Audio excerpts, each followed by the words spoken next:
welcome to the Black Women's Wellness Podcast. I'm DeJa Love, your host, and this is a podcast where we amplify Black women's voices, discussing the ways that we manage stress and maintain our well-being. We want to ensure that all Black women live productive and meaningful, robust lives unhinged by stress. We are excited that you are listening to today's episode, so sit back, comment, and share this podcast. Today, we're going to get into a topic that I am so excited to have, and I'm so happy to have this guest. We're going to get into the toxicity of the nonprofit sector for Black women, also talking about Black policy, advocacy, and mental wellness. And we are joined by Whitney, and I don't want to steal Whitney's thunder. Whitney will introduce herself, but I'm really excited for this topic. Whitney, thank you for being here. Thank you, DeJa. I really appreciate the opportunity to join you on this podcast and to talk about this topic. I feel like it's a very personal topic for myself and for probably many Black women out there who are working in the nonprofit industrial complex. Yeah. It's a very complicated relationship, definitely. But yeah, so glad to be here. So thank you for having me. Oh, no, thank you. I love to hear this from all of our guests. As a human, as a young professional, as a Black person and all the other intersectional identities, how do you personally make time for your rest, your well-being, and community care? Especially, I think this is, on the helm of Tricia Hersey, the leader of the NAP ministry, her book, Rest is Resistance. How do you incorporate that?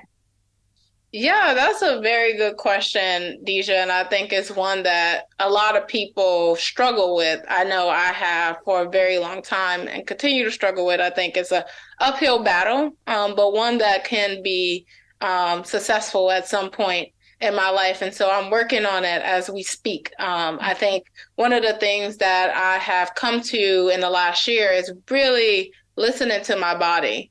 And also following the NAP ministry on Instagram and really listening to her ministry about what rest means and what it looked like. I think many times people think that rest is a privilege when it's a right. And it's something that we should be doing constantly, not just when we have time for it. We need to make time for it.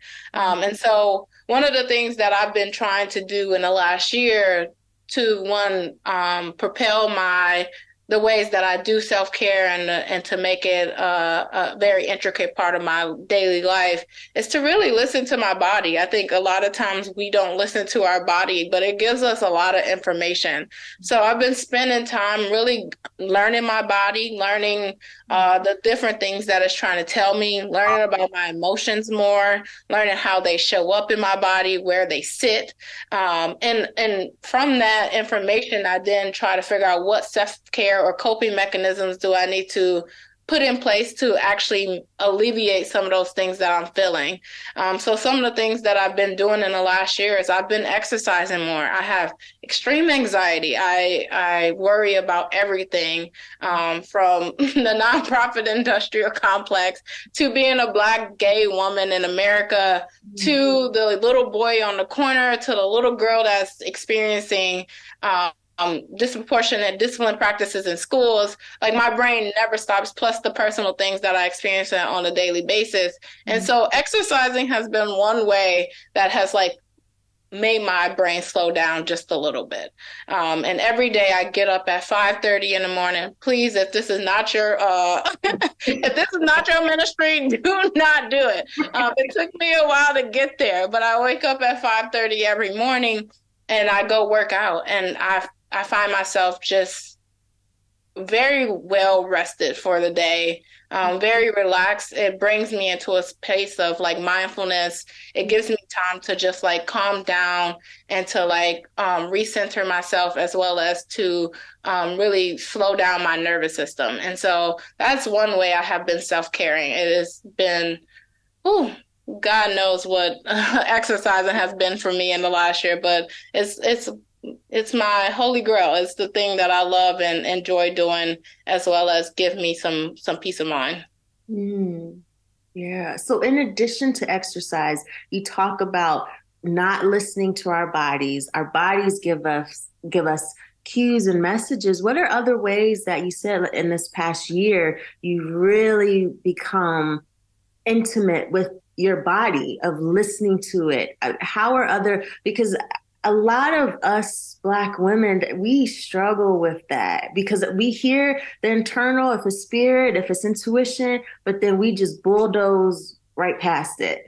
Right past it. Yeah, all the time. It's a thing. I think one of it might be interesting is one with food, right? I think a lot of us might have interesting relationships with food and the way we eat food, and we might overeat or undereat for any particular reason because of the way the world has portrayed our bodies, the way the world and society has defined beauty standards. And so we often try to fix these problems by then fixing our bodies in ways that will kind of fit into this beauty standard that exists within this white culture and white supremacist society that we live in. And for me, I know I have also struggled with that. I have often felt too big or often felt too small. And oftentimes that shows up in a way I eat, right? I will eat not enough. I will eat too much or all of these things. And so at the beginning of 2023, I wanted to build a healthy relationship with food where I don't feel bad for what I was eating, or I didn't want to feel bad for not eating enough, or I didn't want to feel all of these things that come with trying to appease society standards of beauty. And so I started doing this thing about this app called Noom, and Noom really talks about the psychology. They use cognitive behavior therapy to really tell you how you kind of have this relationship with food. And one of the things that they said was mindful eating.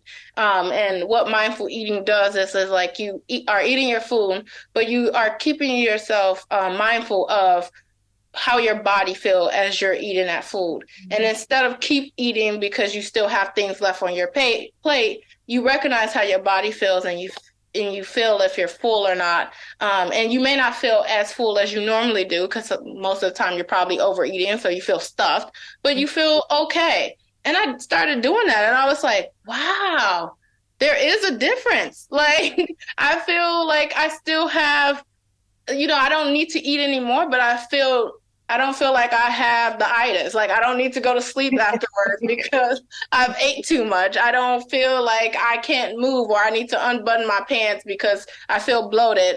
And it was just like a very simple thing that I started to do, but I was like, wow, your body really does give you information. So I started to change the way I eat and started to like recognize those cues of when I really was full, and not overeating or starving myself. And so then I started to bring that practices into it and different things like my emotions. Like, what are my emotions telling me right now? And recognizing that just as much as our body and our gut tells us when we're full, our intuition also tells us things too. So when I'm talking to somebody and I feel this sense of anxiety or stress, then my body probably is telling me I need to create a boundary. And so I'm learning about boundaries and what that means, and having strong boundaries that won't allow me to put my mental health in jeopardy for somebody else's, but putting myself first. Yeah. Yeah, I love that. I mean, first, shout out to Noom because Amanda is always amplifying Noom, and I rock with Amanda. She's a real one, so I love hearing that. That it's so I love that. I love just how you're taking a step back, and sometimes we're so busy that, like you said, you're listening to how does your body feel as you're eating something. How do your emotions, checking in with your emotions as you're engaging with folks and really seeing. I think, and then as you said, exercise, these are really practical ways. I mean, it sounds like from what you're practicing, like you said, this may not be everyone's ministry. So we're not giving it, this is what you do, but these are just some examples. And it's really always great to have another tool in our toolkit. So thank you for sharing that. That's so Of helpful. course. I'd love to also hear, so how did you get started in the system of the nonprofit sector. What's your origin story of how you got sucked in? And we'll get to just the toxicity of the nonprofit sector, which is backed by data. So y'all are hearing just anecdotally kiki, but it's backed by data that Black women have worst experiences, outcomes, are not promoted, do not receive the same salaries. Like there's all that. And, we'll link that in the show notes. But how did you get into the nonprofit sector? Yeah, I think the origin story for me is a long time coming, honestly. I think from a kid, I was early on indoctrinated into this service world, right? Like my grandma was never she was educated up into the eighth grade, so she never got a formal education or graduated with her high school diploma or went to college or any of those things. But she always was giving. She always was taking in folks. She always was giving medical advice. Some of the probably the best medical advice anybody could receive, even though she never received the MD. And so being able to witness and just like live in that such great company and love. I think what it was like, it was meant for me to be in the service industry, not knowing what it would look like or what it meant. But I think from that point on, I got to see what community healing and community care looked like. My granny showed me that firsthand. And so I, from a young age, got to see young people in foster care, right? Like they went through the system or did not go through the system. They were pushed out of the system, did not get the resources that they needed, the help that they needed. And from a young age, I just watched this. And I watched how sometimes kids were with their parents and they were not being taken care of. They were being abused. They were being neglected, and the system would do nothing for them, right? Like they would take kids that were that were experiencing little to no harm for the smallest thing. And then they would not take kids who were experiencing all of the harm. And like, you know what I'm saying? Like, and so I know it's a very double-edged sword. Like the foster care system is a carceral system. It's very jacked up and needs to be dismantled with all the other systems. But, just thinking about the harm of young people. I think when I was in college, my granny used to take in this little boy who lived across the alley. He was, when he started coming over, he was about 3. He would come over by himself. He knew that my granny house would be a resource for him to get food, to get the things that he needed, to get, coats and shelter. And he would come over every day and he would light up the house with his smile and his beautiful eyes and all of those things. At the age of 7, he drowned in a pool because he had no supervision. It was one of the saddest things I had experienced in my young adult life, coming right in college. And I was like, how do we change a system that's so broken that allowed this little boy to drown in a pool? I didn't start to see those same things because I grew up in a very Black neighborhood, a very Black town. I tell people all the time that I was privileged enough to be able to have teachers, because that's one of the things that people always go back to. It's like, I never had a teacher that looked like me. And I can't say the same thing. From elementary school, I always had a teacher that looked like me. My high school was 99.9% Black. The teachers were half Black, half white, some Hispanic, and so I had that privilege of being able to see teachers that look like me and learn from people that look like me. And so my experience was a lot different from someone who grew up in a bigger city, and who went to like predominantly white high schools and all of those things. And so it took me a while to see how this system that I was so frustrated with translated into the full government system.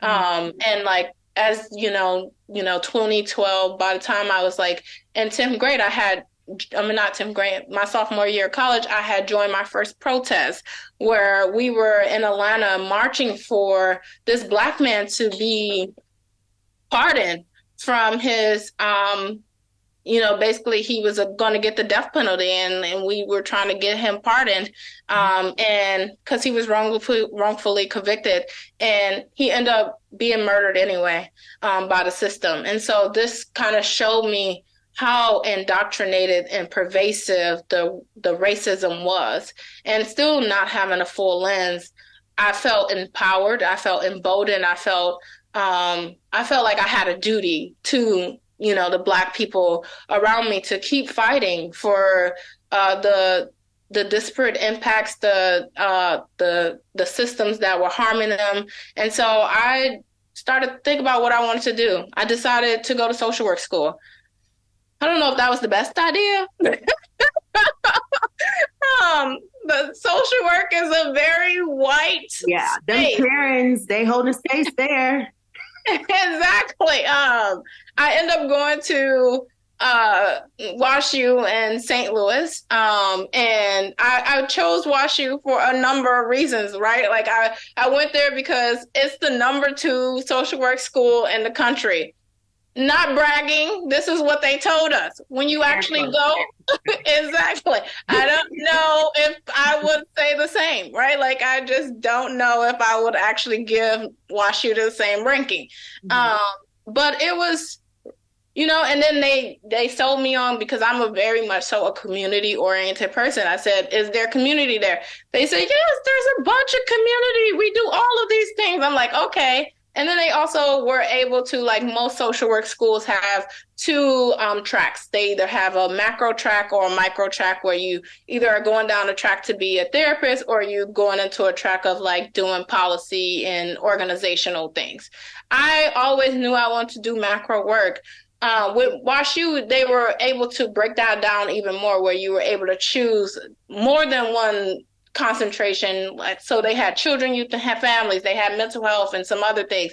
I was like, this is where I want to be, because I want to do children, youth, and families, but I also want to do policy, and they were able to give me that. What I did not know is that I was enrolling into what felt like slavery, right? Like, it felt like a plantation. It felt like it was very white. All of my professors were white. There was only one Black woman professor who did not have tenure, which is then going back into this idea of like, the nonprofit industrial complex, where Black women are often left out of that. I mean, she ended up getting tenured like almost after we were done with school, but she was the only one. And then, most of the professors were white, and then all of the service staff were either people of color and Black. And so it just felt wrong, even when I walked on campus. And within that, many people know that Ferguson is nothing but 20 minutes down the road from WashU. And that's where Michael Brown was killed. What people don't know is, before Michael Brown was killed, St. Louis City actually police department killed another Black man that many people don't talk about, where they planted a gun on him to say that he was threatening a police. And I was able to see firsthand that case. It was the most disheartening thing I had ever witnessed in my life. I actually got to sit in the courtroom with this police officer and see him get off firsthand for murdering a Black man. And I think from there, with the foster care system and all the other things, and then being able to witness this firsthand, it brought me into a different light. I think I tell people all the time, there's a time when you have the privilege of growing up in a predominantly Black city. And I think even just like being a Black person, where you have a come to Jesus moment, where you realize what your Blackness mean in the world. And I think for me, it was that moment, and those moments in St. Louis, WashU, and the combination of watching this police officer get off. I had my come to Jesus moment, and I realized that, yes, racism still exists, because I knew that, but it exists in a way that people are not talking about, or or trying to hide, and try to put, trying to use it as a way to basically use their white liberalism as a way to kind of cover it up. And so it was just very interesting, because I went to school with all these white liberals who did nothing, who watched, who saw, who was able to see the pain of many of or I should say not many, the few of the Black students that went to WashU at the time and still lived their lives. And I was like, how can this be? And so I end up saying, what do I need to do? How can I make this change? And for me, it's like young people. Young people are the future. They are the voice. They are the thing. They are the people who are experiencing the most harm, especially young Black and brown kids. And young Black girls specifically are experiencing so much harm. And I said, how do I make the most change for the moment that we are in? And I thought policy was it. So I found the organization that kind of aligned with my values and principles, and I got hired. And that's my story. It's a very long-winded answer, but my origin story started from when I was a kid. And there are very much so monumental moments that kind of stuck me there. But being Black in America, you want to do all you can to make it better. Right. Yeah. No, I love that how you weaved all the elements, seeing your neighbor at 3 and then enrolling into a social work program and then, seeing that just what happened in St. Louis, it helps us weave and connect the dots. And so as you said, you felt with youth policy is the answer to these awful systems. Tell us about your experience. You found an organization, but as Black women, it's always, it's never linear. We have to go throughout multiple organizations because, whiteness will always be threatened by the excellence that we inherently have and will make it really hard, especially in the nonprofit sector, which you alluded to in your social work program. The only Black faculty was not tenure. And that's so pervasive in nonprofit, just making the connection is that you have a lot of these executive directors that are white women focused in communities and issues that impact Black people. And so so the executive director is making a great 6-figure salary, while the policy analysts and the data folks are making, $50,000 in these big cities. So there's an equity. How has your experience been, going throughout all these toxic, awful organizations rife with these white women who are dangerous? And I am not speaking with the hyperbole. It is white women are just dangerous in these spaces as they have budgets, as they dictate programs and policies for the population. And yet, like you said, the white liberals that, because they voted for Obama, they can't be racist. And I'm exaggerating for those who can't see us. Yeah, no, I guess you have to say it again for the people in the back. I think the most frustrated thing is that, and I'm not saying this, that white men are not a problem. I think everybody understands that from a contextual standpoint, from the foundation of America. Everybody understands that, like, white men are a problem. They are problematic as F, right? Like they're problematic.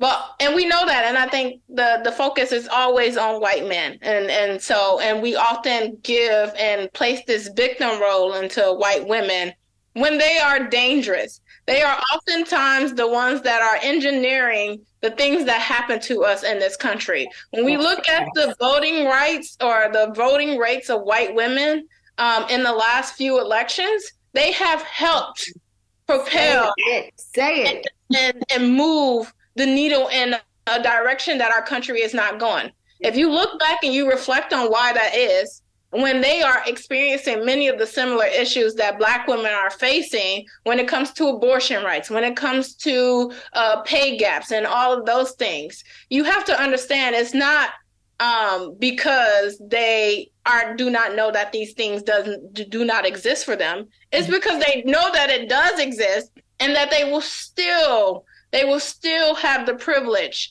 to be able to lead, to be able to raise their wages without having to look out for Black women. And so I think for me, it's frustrating because oftentimes we give white people or white women specifically this victim or this like innocence role when actually they are the most dangerous perpetrators in this society as we speak right now. I mean, I see it every day. I just look and I'm like, wow, white women are dangerous and nobody's talking about it. And people, and it's easy for people to believe them because we have kind of as a society deemed them as innocent and deemed them as victims when in actuality they are the perpetrators, and they have these tactics and these mechanisms that's allowing them to propel their way up into these power positions that's creating these divides and continue to harm Black bodies. So I definitely agree. And so how I've navigated it, I like went into an organization because I mean, one way they pull this wool over your eyes is like creating a very diverse workspace, right? Like you look at the website and you see 50 Black people, but they're all in RA positions and they're all in the policy analyst position. But, me being a young person, not realizing that before I even accepted the job, I'm like, oh my God, these Black women, right? Like I'm just like, yes, not realizing who's at the very top, right? There's still white women at the very top who are leading the organization in a way. And so coming into the organization, I know for me, my experience is very different from many of the Black people that I work with or have worked with or will work with, especially when it comes to generation, when it comes to environment, when it comes to experience. It's very different from many of the people that I work with. And so my perspective will be very different. I knew that going in. And I think for me, it's an advantage because I think I never grew up around that many white people. So I have no qualms telling a white person off. And I think for people or Black people who grew up with white people, they have learned the politics of respectability and what professionalism means. That is a white narrative that white people try to use to control us. I will not assimilate to that. And I have never assimilated to that. And so I think that was like one of my biggest problems going into a nonprofit is because there's this idea of professionalism that is narrated and controlled by the white dominant culture. I will not assimilate to be a white person ever. I don't want to be a white person, never have, never will. My mom did not raise me to be as such. And so I always have operated from a space of authenticity, just being myself. I feel like if you cannot accept me as I am, then we were never meant to be in community. And so I think that was hard going into CLASP because some of the people that worked there had assimilated in some ways, not necessarily with their beliefs or their principles, but just like the way they view professionalism, the way they view taking up space or playing the game, right? And for me, I never wanted to play the game. And I tried to do it for as long as I can because I take my lead from Black women always. I live and breathe Black women because I feel like they are the bread and butter. They are the engineers. They are the constructors. They are the pioneers that is making this country better. And so I will always take the lead from them. And so I watched these Black women who are amazing in their own right and are doing their own thing. And I just kind of followed and took their lead. But there was a particular moment when I was like, I can no longer do that if it's not serving me or serving the young people that's under me that is continue to let these systems perpetuate in the same way. I can no longer be a reformist. I can no longer be an incrementalist in this work. And that's dangerous. It's dangerous for a number of reasons because, one, people are still dying. People are still hungry. People are still homeless. And so if these things still exist after thousands of years or hundreds of years, after centuries, then there's a problem because our government has been in effect since the foundation of this country. And so the fact that we have not solved these problems and people are like, it takes time. Well, you see the white supremacists, they are passing legislation left and right in different states. When we look at COVID packages, when we see the socialist things that came out of COVID where people were getting money left and right. Within like 3 months, COVID happened in March. In July, we had our first COVID package where we were getting $1,000. You telling me policy can't move fast? Is that what you're telling me? And so don't tell me that it takes time. It doesn't take time. It only takes time for things that we want to happen. And so when I realized that, I was like, I can no longer keep playing this game with y'all because we're kissing their ass, but they're not kissing ours. And we're not getting anything in return. We're just continuing to move the needle a little bit, giving like 2 people something, but then the other billions of people are dying. The other billions of people are going hungry. The other billions of kids are being pushed out of schools, are being pushed into prisons, and we are just really helping and supporting and perpetuating the problem. And so one of the ways I figured this out, or the defining moment where I started to really have issue with the toxicity of nonprofit industrial complex, was the murder of Atiana Jefferson. She was murdered in her home. She was only at the time, I think like 26, 27, same age as me at the time. I was only that. And I was like, that could have been me. She did nothing wrong. She was not even at the wrong place at the wrong time. All of these narratives or rhetorics that we like to tell ourselves to make ourselves feel comfortable about what happened, I could not tell myself that because it just didn't make sense to me. And then her name went nowhere. There was no outcry. Maybe there was an outcry for like 2 days. But still, I think maybe if somebody's listening to the podcast, it might be the first time they've heard her name again or at all. And it makes me sad. And I was just like, and what happened at my organization was nothing. Nobody said anything. Nobody did anything. We weren't going to advocate for any policies. And I was just like, what? Like, did anybody hear the news? Did anybody watch what I watched? Did anybody read what I read? Because I am struggling right now. Like, I am in tears thinking about this young woman who had her whole life to live and no longer can live it because the police decided to raid her house, the wrong house at that, and kill her. And everybody thinks this is okay. And so I struggled after that because I was like, we're not doing enough. If people are continuing to die, then we are not doing enough. If police have the authority to continue to like go knock on people's doors or knock people's doors down and just kill them, we are not doing enough. And so in that moment, I started to have an internal struggle because then it was like, does this organization, principles, values, framework align with mine? Because this is personal to me. And I think that's the other thing is like a lot of people are like, you have to separate the personal and professional. I did not get into this work for a professional reason. Like it was not my life's mission to be advocating on behalf of my life, to be like, I want change for my own life. So I'm just going to spend my every waking moment advocating for it for money. No, that wasn't the goal of this. Like, it's not professional. I don't get to turn my Blackness off when I walk out the door of my job. I do not get to turn my gayness off or my queerness off when I leave my job. I don't get to do those things. I'm not able to just walk away from the things that are impacting me from impacting my community. So the personal is professional and the professional is personal. And so when I realized that some people were able to do that, I was just like, I either have to fight within my organization and then fight outside of it. And that's what I started to do. And it became this cycle. It started to perpetuate the same cycle as what happens in the real world.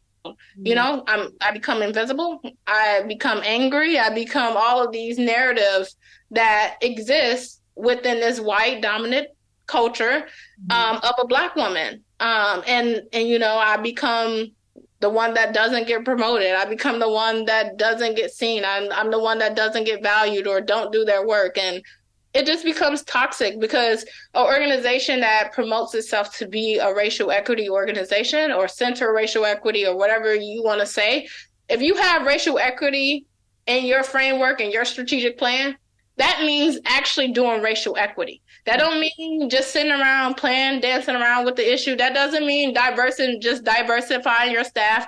That doesn't mean just writing racial equity in some of your grants. That means actually doing the work and trying to dismantle systems that exist that continues to harm and mass incarcerate and kill Black people. Mm. That's what that means. That means addressing the issues that continue to disproportionately impact Black women, like employment gaps, like the racial wealth gap, like all of those things. Yeah. When we say when we are saying we are, eradicating or, whatever, ending homelessness, that means doing the work. That means doing everything in your power to do that. I've always said that the goal of a nonprofit is to put itself out of business. I don't want to be working in the next 50 years to end these things. But the problem is white people want to keep their business. They're trying to make nonprofits be corporate. They want to keep going. That we should never be talking about the next 50 years. You should only be talking about the next year. And so if we don't get out of this mindset of nonprofits existing until we die, it will continue to be toxic. You said a lot. I mean, you touched on so many elements. You talked about the assimilation of Black people and how that has never advanced us. You talked about how nonprofits, because it receives a lot of its funding from the federal government, and we've seen the Biden administration, how quick every household was able to get the COVID test. I think it was the beginning of this year and last year. And as you said, these grant fundings, multi-year, multi-million-dollar contracts, as slow as AF, just slow, they're not, it's just slow. And you even talked about just so much. You even talked about how that is the cyclical nature of nonprofits. But the challenge is there's such a paradigm shift because we have become indoctrinated, and as you articulated, we accept it as normal. We accept it, and it's what's even, I don't know if it's more dangerous or if it's just at the same level, is when Black people adopt white ideology. That's even, I would say, maybe even more dangerous than Karen's, because you don't know that these folks are, you're Black, but ideologically you're not. And I know folks are going to hear this, and I'm not at all trying to comfort people, and I'm not at all here to question what Blackness is, because we are not a monolith, and we love that there's so many elements. But what is not helpful to us are when Black people are complicit, and you see this so much in the nonprofit sector when you have certainly a white woman executive director, but then you might have a Black director or a Black associate director or someone under that person that is complicit in what Karen does at the top and allows the door to be open, because Karen can't do that if that Black complicit person doesn't open that door. And that's the challenge. You hit on a lot of points. How do you think, and I don't know, maybe this is not a question that really, because you answered it, in that nonprofits need to work themselves out of business. But given that is still a radical notion, which it really shouldn't be, as in a 2023, it shouldn't be, but it's still a radical notion. How can we make these nonprofit, really dangerous environments somewhat safer for Black women, especially because these white organizations do not embody the ethos of true equity, true abolition? It's just perpetuating it. Yeah, I mean, that's a really good question, and it's interesting because now in my new title, I am now that director. Okay. Congratulations, giving you the powers. Yeah, being led, but I think it's like being able to have open conversations, right? I think we have come into an era where people are very sensitive to these terms, right? And I want to put a shameless plug in.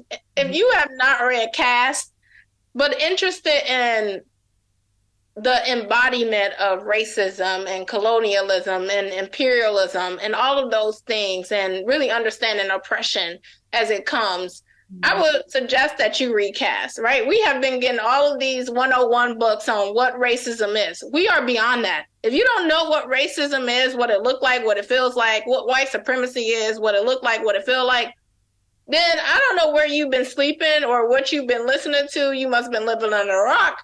But we are way past that. There should be no more, like, people should not be questioning anymore if they are racist or not. If you are a white person, you are racist. Let's just say that you are just racist because you have the power and you have the privilege to oppress another person. You have all of these things that were built for your needs. That's just a plain and simple fact. I know some people don't agree, but we can talk about it. Please contact me after. I'm just saying, like, we need to have that conversation on why. And for me, I often say, like, people are afraid to admit that. People take this word racism as a term of, I think some people might hate it more than being called the B word or being called anything else. It's like this thing that just like condemned them in some way. And I understand like this cancel culture that has come up and all of these things. But we need to have conversations. I feel like for me, one of my biggest principles in my personal life and in my work life is Ubuntu. Ubuntu is I am because you are. I believe anybody that I come in contact with, it's an African proverb, is teaching me something. I'm growing for them. I'm learning their story. We are connected in some way. We cross paths for some reason.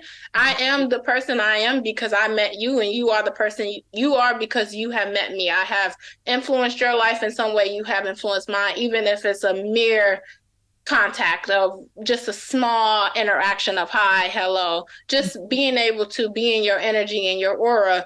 You have changed my life in some way. I believe that wholeheartedly. I believe that people are meant to belong to something, to belong to a community, to be in community.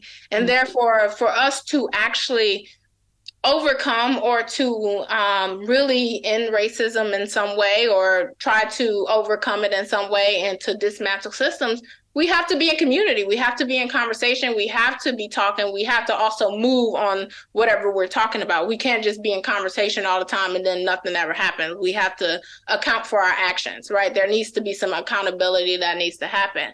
And I say that to say the same needs to happen in organizations, right? I think understanding where you are, where your privileges are, because while Black people cannot be racist, they can have privilege, right? I know that I, as an educated Black woman, I do have privilege in some ways over other Black people who do not have a college education or a, graduate degree in some ways. And I have to be mindful of that. Same thing with me. I'm an able-bodied person. I know that I have some privileges that some disabled Black people and some disabled people in general do not have.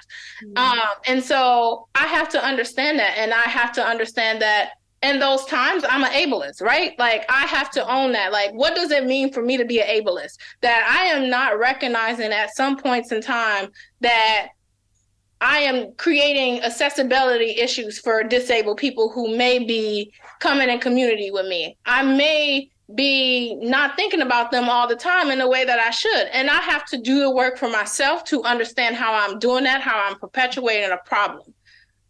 That's the same for racists, right? Like, you have to recognize that you are racist. For you to ever be an ally, you have to understand how you are contributing to a problem that currently exists. And you are currently contributing to a problem that exists. And so how do you dismantle that? It takes some inner work and some introspection. Over the last few years, I've learned that and realized that white people do not introspect at all. Gives them the inability to empathize, right? And so people think empathy means that you have to be going through the same experience or you have to have the same experience. That is not what empathy means. Empathy means that you are able to pull from a place to understand what somebody is going through to then show up for them. And white people just don't understand that because they don't know how to introspect. They don't know how to put their self in somebody else's shoes. And so my first thing to say is the way you create safer spaces for Black people and Black women particularly is to introspect, to be able to understand how you are creating a situation for a Black person or a Black woman in particular and making it harmful. And don't expect them to come back and do the work for them to explain to you why their feelings are hurt or why you hurt them or how you're creating this toxic environment. And then to be able to go to them and have that conversation without, putting on your white tears, pulling out the Karen where you want to call the police because, something happened.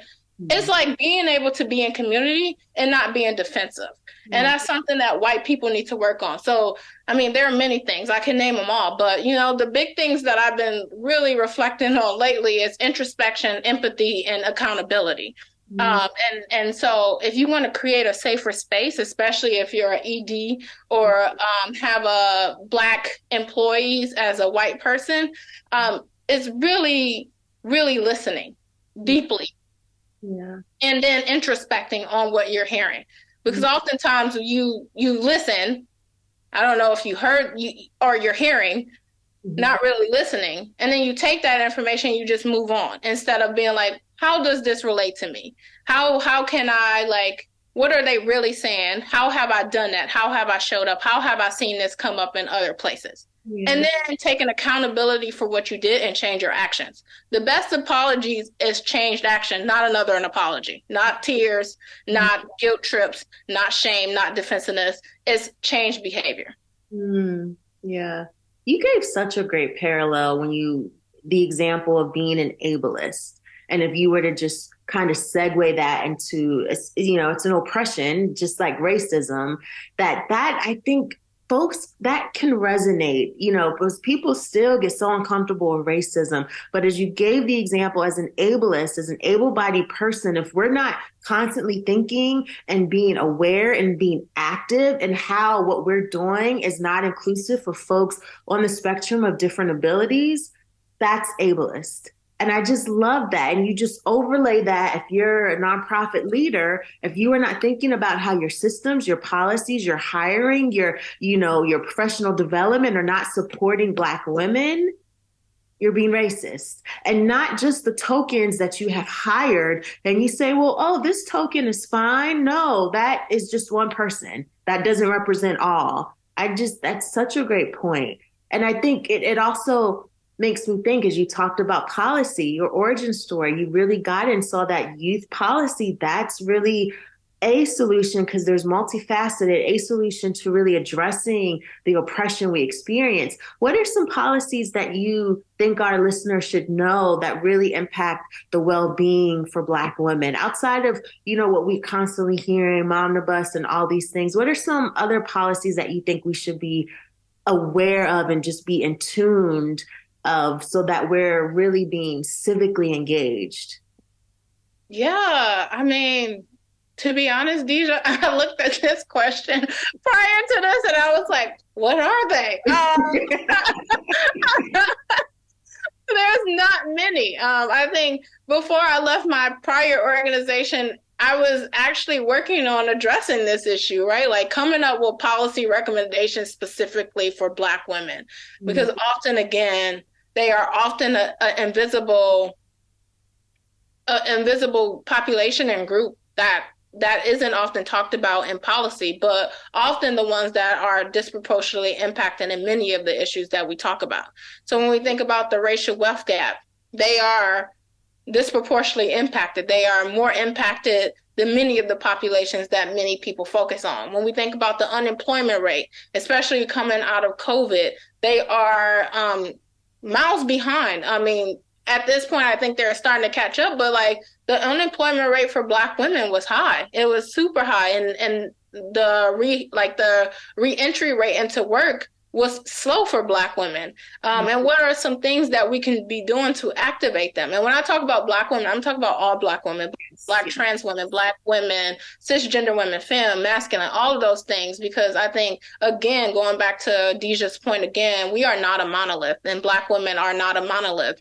And so these things look a little differently when we start to break down and disaggregate some of those demographics as well about what that looked like for different people and of different with different identities as a Black woman. And so I think we need to really be thinking about, because oftentimes, even when we are talking about Black women, we kind of still stick them in this group when the needs of Black women in general are also different. And so we need to create policies that look like that. Right now, some of the policies that I'm thinking about is the push out, right, for Black girls, where many people don't realize that Black girls are being pushed out of schools and suspended and disciplined at higher rates than even Black boys.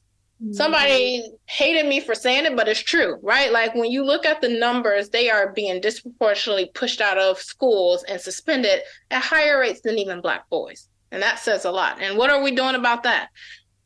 We have the push out bill that needs to be updated and upgraded, but it's a very good bill. It came from a book. I can't even think of her name, but somebody wrote a book called The Push Out. If you are looking for something to read, The Push Out is a good book to read, and it talks about the disproportionate impacts of schooling on and education on Black girls for things like clothing and being over sexualized and all of these things that should not truly exist in an education system. But other than that, I know that a representative is currently working on a policy agenda for Black women, really focusing on mental health. But has legislation been introduced? No, it hasn't. And so I think there needs to be a time, and the time is now, where we think about a policy agenda specifically for Black women that addresses all of the needs of Black women and all Black women across this nation. And that look like the discrimination that Black women face. That includes the push out of Black girls. That includes the criminalization of Black women. That includes the over-sexualization of Black women. That includes the unemployment and racial wealth gap that women experience. And we should be giving Black women high praise. Hell, I mean, I know you can't do this, but I'm saying there should just be on a national level just the honoring ceremony just for Black women for getting us where we are today. Honestly, like the White House should be thanking Black women. That's what needs to actually happen. Like for getting them into office. That should be what needs to happen.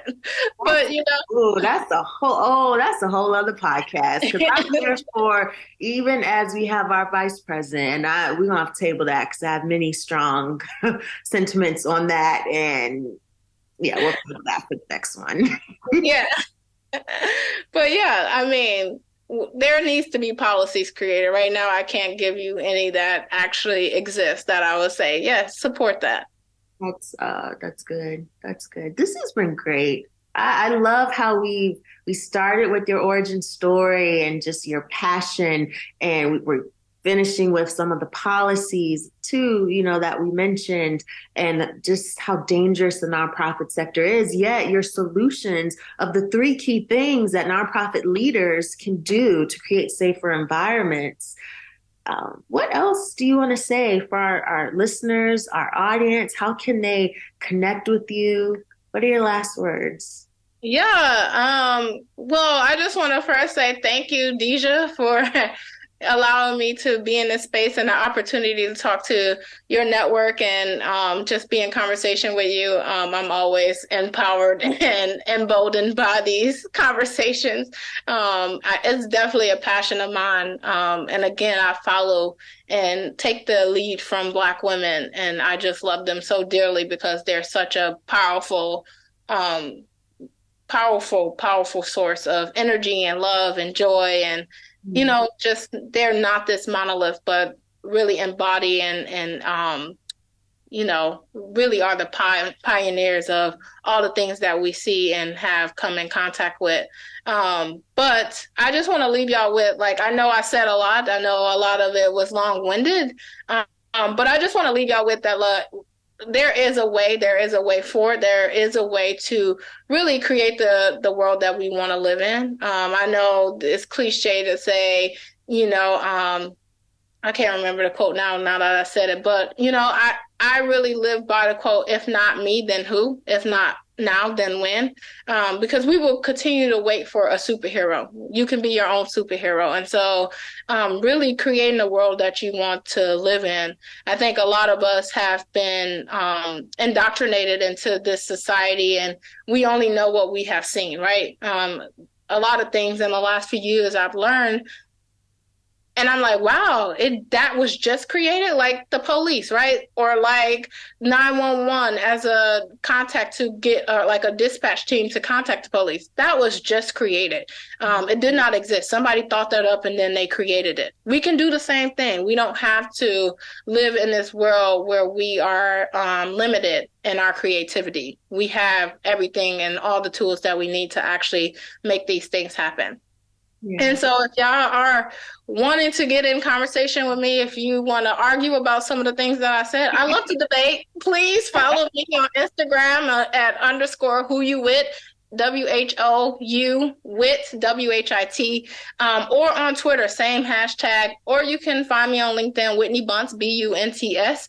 And I will be gladly to get in contact with you all and have conversations. I love it. I love new perspectives and I love learning. So yeah.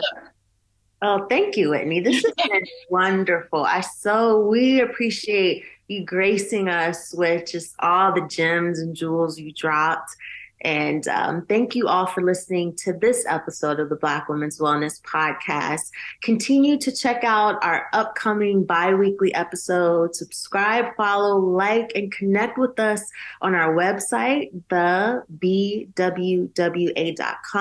or on social media. We're active on Instagram, handle at the THEBWWAINC. Share this episode, comment, let us know what resonates. As Whitney said, what parts are you just not feeling and you want to debate a little bit more? But we are really excited. And until next time, stay well and remember, our wellness is infinite. Take care, everyone.